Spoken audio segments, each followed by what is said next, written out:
Hi, this is James from Tabletop Gaming Guild, and today we're going to look at Set a Watch Forsaken Isles. This is a game that's been published by Rock Banner Games. It's going to be played between 1 to 4 players. In this game, you're going to be playing as 4 different adventurers, and you're going to be trying to survive through 9 locations by the end of the game. Let's go down to the table here. I'll show you how to play this game, and then we're going to come back and I'll give you my final thoughts.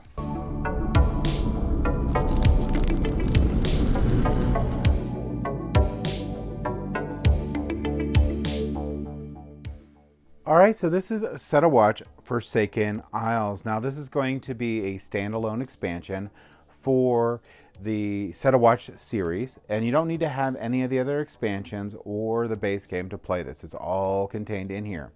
And it's going to be a 1 to 4 player game. We're going to be playing as 4 adventurers throughout 9 different locations to try to win the game. No matter what the player count is, you're always going to have 4 characters that you're going to play in the game.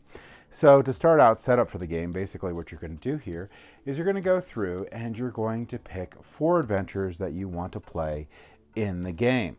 So in this game, you can mix and match with other games, but in this game, you're going to have 6 different adventurers to pick from. This first one is the Halfling Cavalier here. It's going to have a 6-sided dice, which you can see on here. So they're going to have 3 6-sided dice. All of them have going to have the 3 dice, but each of them can have different types. So this case is going to be 3 6-sided dice, and it has this ability you can use when it goes to a camp. Now each character can only go to the camp twice in the 9 locations. The 9th location, no one will go to the camp. We'll tell you what that means in a second here, but this one can do train mount. You may flip your status card from on foot to mounted, then set one of your unspent die to any result, which is pretty darn cool. And that one's going to come with a card here that's going to say either on foot, you gain +1 range, or mounted, your direct attacks are increased by 4. So this is a pretty powerful character. He'll end up with that. If you play this character, you'll end up with 3 6-sided dice that you would place on here, and you would go through this little deck right here, and you'd find the 5 cards for this character, which would happen to be these ones. Then you would randomly shuffle these cards and place 2 face up and 1 on the wounded side that is denoted by this slashed shield. So we're just going to start out with 1 wound, because your ability cards that are active is how much health you have. You'll give the other 2 cards to the character that they might use in the future. Other characters we have the Druid. The Druid's going to be another one that's going to use 3 6-sided dice. Commune with nature. Look through the nature deck and choose a card to shuffle into the creature deck. Then you may rearrange the cards in the nature deck in any order of your choosing. So that's pretty cool there. This one here is going to be the Golem. You can see it's more powerful. It's better dice here, which is really cool. And the Golem has a Rocky Barrage. Gain charges equal to the number of summon cards in the game. Reduce the number of creature faced at this location by 1. That's really cool. So if we pick the Golem, we'd go through and again get the ability cards for the Golem, and we would shuffle those up and place 2 face up and 1 on the wounded side, and then give the rest of the cards to that player. Next, we also have the Merchant. So the Merchant here is going to be have haggle here, reduce the cost of an item in the market by 2 coins to a maximum of 1 coin. So that's pretty cool. There's going to be a market in this game, so we could pick the Merchant. We also have the Sorceress here. It's going to have these dice here, and it's going to have Brightburn, increase the campfire level by 1 until the end of the round, which is pretty cool. And this one here is the Courtier, which is the last one, Black Powder. Shuffle the Black Powder card into the creature deck, which is also really cool. Now this Black Powder card is going to be this one right here. There's a couple of these Black Powder cards here. And this Black Powder card here says, reveal, defeat the creature adjacent to the Black Powder card and return it to the Courtier. If there are no adjacent creatures, shuffle the Black Powder card into the Courtier deck. So that's pretty cool. So we pick 4 different adventures and we can start out this game. Now, the other things we're going to need to do for setup is we're going to need to set up the board right here. So to set up the board right here, what you're going to need to do is you're going to need to first place a coin on each location with this little coin symbol. This is going to be how you're going to get coins throughout the game here. And you're going to go ahead and you're going to set the campfire level here to 7, sorry. So I'll put this little campfire thing here at 7. Now, if you want in a more difficult game, you can roll a d6 and set it to there, but otherwise it's set at 1. And you're going to put all these campfire tokens out there, which is going to show you how many times a player has gone to the camp there. All right, so the final things we need to do is we also need to set up the merchant deck over here. And to set up the merchant deck, you're going to take the cards with this back. You're going to go ahead and shuffle them up. And you're going to go ahead and place 3 of them out face up. And these are going to be the equipment that you can get to purchase after the campfire phase. All right, so there's the merchant deck set up. The next thing we're going to do is we're going to go ahead and set up the location deck. So there's 2 different symbols of cards that you're going to be taking out of the location deck. These are going to be the final location, and you'll notice that this game comes with 3 final locations, and you're going to have these respite locations that you're going to take out. You're going to go ahead and shuffle the 3 final locations, or pick one of the final locations and set it here. The rest are going to go out of the game. Now, you'll also get all these other locations that don't have symbols. You're going to shuffle them up, and you're going to deal out 8 of these, and 8 of these, and set them on top of the deck here. The rest of these are going to get shuffled with the respite locations here, and they will be placed inside the game blocks in that location. Next, we're going to set up the creatures. So the first easiest thing to do is we're going to go ahead and shuffle up the unhallowed deck. So we're going to remove all the ones that say unhallowed on the bottom here. So we'll shuffle all these guys up. We'll take the top one, place it to start the horde deck inside there, and then we're going to go ahead and deal out 7 more of these buggers, and that's going to make up our unhallowed deck, and I can go face up. The rest go out of the game. Finally, we're going to take out 2 acolytes of the main deck here and make sure we have the summon cards separate, which are here. We're going to go ahead and shuffle up this deck here, and we're going to go ahead and deal 28 cards out. So we'll have 28 cards here.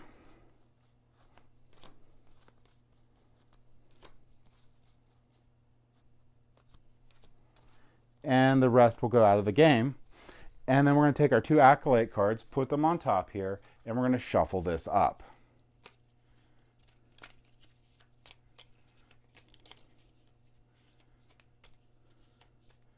All right, then we're going to split these into 2 even piles. Now we're going to see how difficult we want to make the game. So 2 is normal, 3 is hard, and 4 is insane. So we're going to do, and 1 is super easy. So we're going to go ahead and put 2 down, and we're going to go ahead and put 1 in each pile here. Now, you do this evenly. If you can't do it evenly, the pile that gets shuffled and get put on top of the other pile, so this pile will get placed here, will have the most in it. All right. And now we have effectively set up the game. So set up the game's pretty darn easy. That's all we got to do. And we're ready to go into gameplay for this game. All right, so gameplay is going to be fairly simple. We're going to move this character over here so we can do our line of monsters coming up in a second. But what we're going to do is we're going to go ahead and start by rolling dice. So each of the characters are going to roll their dice. And this is going to make the dice pool that's going to be available to them for this round. Whoops, I forgot to give the golem some dice here. All right. Roll that up, and that's the dice we got. So then we're going to pick someone to go to camp. Now, in this game, each player has to go to the camp twice, but can't go any more than twice. So there's going to be 8 locations where we're going to go to camp. The final 9th, we don't. So we have to carefully pick who we want to go to camp. Whoops, this would be exhausted. And normally we pick the one, but you don't have to. Normally you pick the worst rolled one. But there's other reasons, like the campfire abilities that you would pick to go to the camp. So let's say we have the course here go to camp. Doesn't have a token, so it's going to take a token on the one side. The next time the course here goes, we'll flip it to a 2. So the course here is going to go to camp and immediately gets to take one of their exhausted cards and flip it to healed. And now we can do different camp actions in there. One of the things I skipped on setup is just going to be something you put off to the side, which is going to be these doom counters, which we're going to go over in a second. But what we're going to do is we are going to chop wood. If we want to, we can use any die we want there to chop the wood. Now, if I use this die here, I'll also get the coin because there was a coin at the location, and chopping wood is going to move this up too. So that's what chopping wood does. The other things we could do is equip or evoke. So these got combined and they're a little different now, but equip, so you could pick one or the other and only one die can go there. If you equip, you could swap one of your abilities. Now, if you swap an ability, remember you had 2 left over that you didn't have on your character, you have to swap them over in the same state. So if I swap it with an active ability, it's active. If I swap it with the exhausted ability, this comes in exhausted. So you have to remember on that. Evoke, so select an unhallowed that is currently in the game and add it to the bottom of the unhallowed deck. So that is the evoke action in there. We also have heal, which is over here. We get a coin there. It has to be a 6 to get the heal. And we could pick any player here and we can get their unexhausted or their exhausted ability unexhausted. We also have check map, which is really cool. A check map here has to have a 4+ for the die for the check map. We take one from the top of this deck and from the top of the locations in the board there. We're going to look at them and we pick one. We have a respite location. You're going to look at what they do. This one is going to +1 campfire. We fight 6 monsters. This one's -1 campfire. We're going to fight 8 monsters, and these are the abilities that happen. In general, if you get a respite location, you definitely want to use that. We'll pop that one here. Oh, there is one step that I forgot. Before we even do this or roll the dice, we actually flip the location, so this one would have flipped. And in this case, we skip reducing the campfire, which is this, which would normally go down 1 on the first turn, but every other turn we will reduce it. And this is how many monsters we would face. And this is the ability. So this is Adventures on Watch. May spend a die to peek at 2 creatures in the line. So that's not too bad, but this is what we're going to be using for this round. Forgot that you do that first before you roll. So that would have already been out. We would have switched these locations, and this is the one we're going to hit in the future. So that is going to be check map. Doom you're not going to do anything with. There's different game abilities that are going to place out these Doom counters. And the way these guys work is the different abilities that come out and place these Doom counters out. If you don't clear these guys out, then when we have to put a 4th down, we're going to place an unhallowed into the battle. And that's really, really bad. And then these clear out and we get to go again. But we'll go over that a little better in a second here. So that's these actions. We did chop fire. We'll do equip evoke. We also can do scout ahead, which lets you look at the top 2 cards of the creature deck. You can decide to either put one or the other on the bottom and the other one on top, any order you want. You could put both on bottom if you want, both on top, but you get to look at those and see what's up.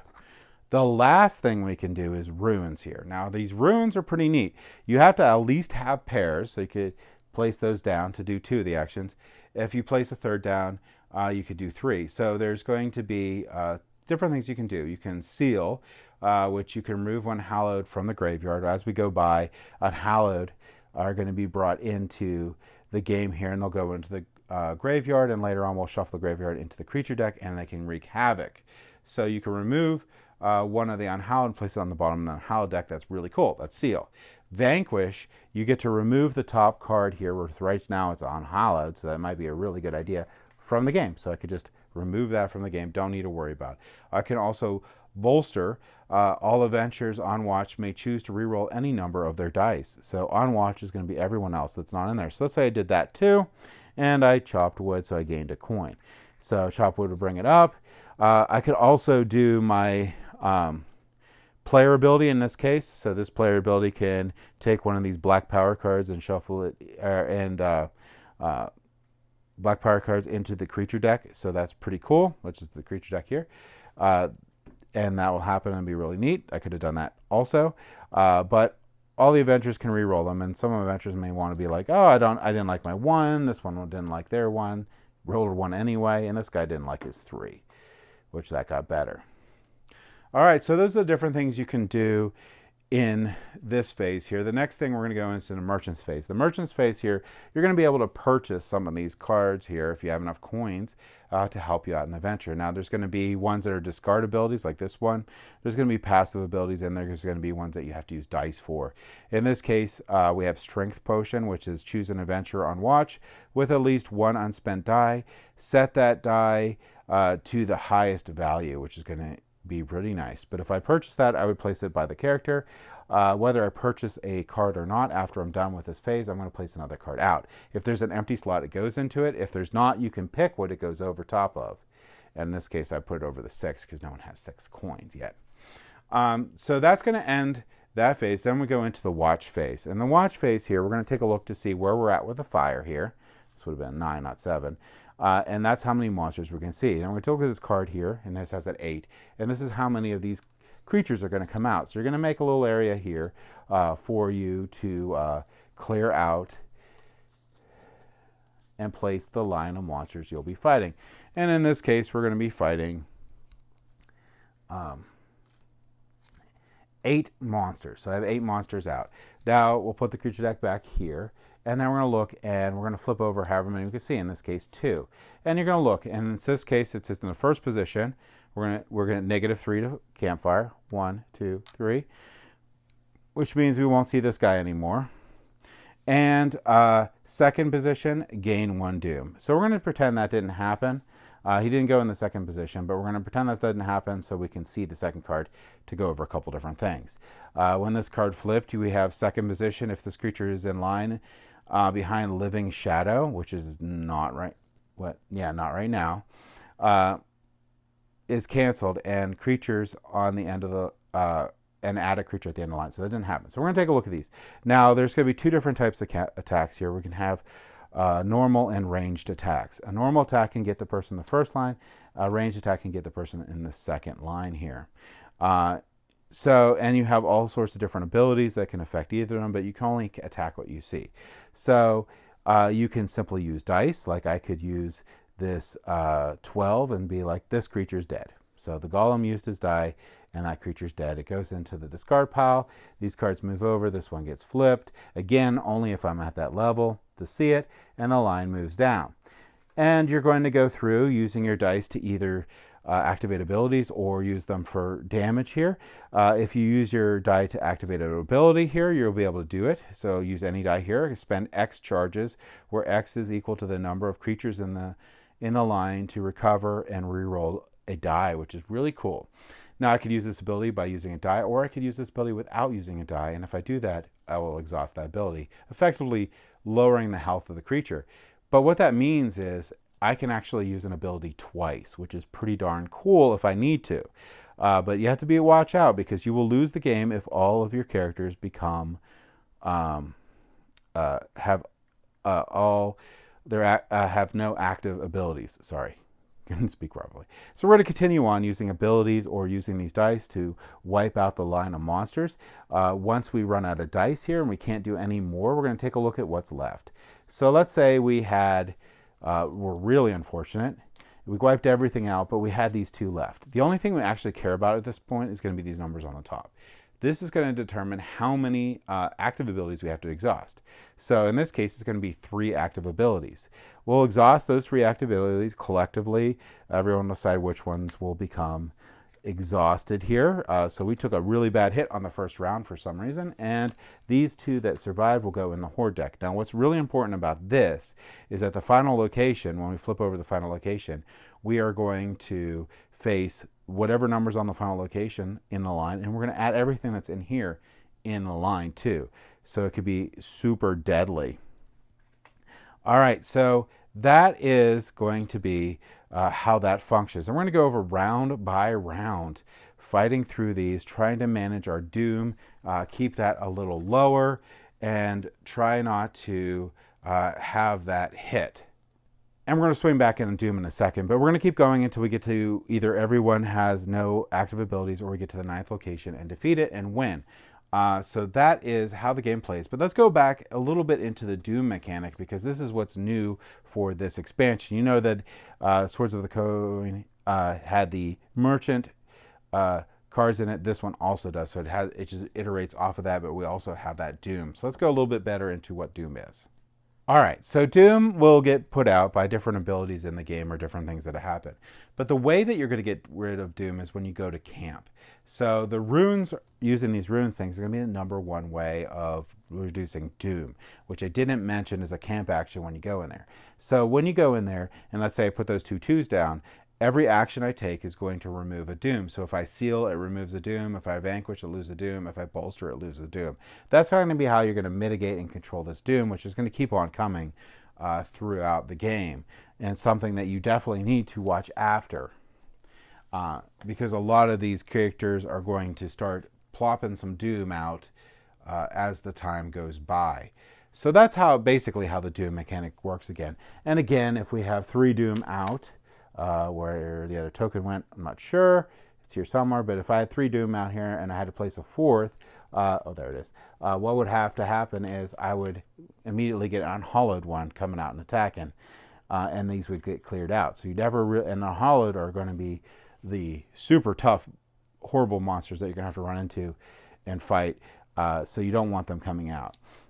So you want to try to manage that Doom. So I just want to go over that a little better because I just sort of skipped over it, but that's the additional mechanic that's in this game. So that's going to be how you play Set a Watch. Let's go ahead back up the table here and I'll give you my final thoughts.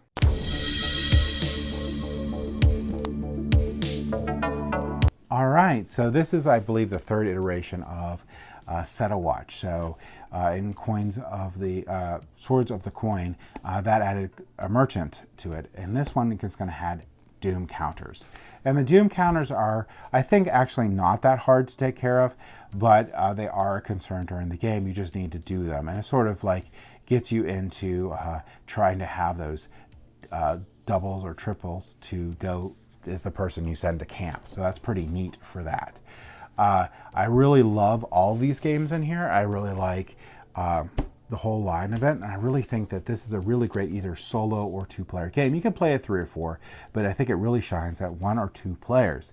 So if you're looking for great solo games, this is going to be a great solo game with a lot of support in it. Now you could play these different expansions, which are all standalone, or the base game together, and it has rules in the back of this to do that.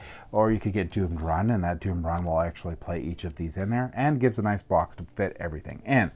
But the cool thing about this is if you don't like mixing and matching expansions, these are all standalone. So you could play through Set a Watch, you could get Swords of the Coin, or you can get the base Set a Watch game, and you can play through the whole thing without mixing anything together, keeping them separate, and being able to bring them out anytime you want. Doomed Run, though, is really cool because it has its own, plus it also has cool things that you can unlock. So there's lots of support for this. Capote quality is excellent for the game. Gameplay, I think, is excellent for the game. So if you like what I said and how to play, this is just definitely a game you want to pick up and want to play. I just really love this game. I really love how they did it. I think they did a really great job. They put a lot of thought into it. This is a very, very good game. And that's my thoughts on it. Thank you for watching.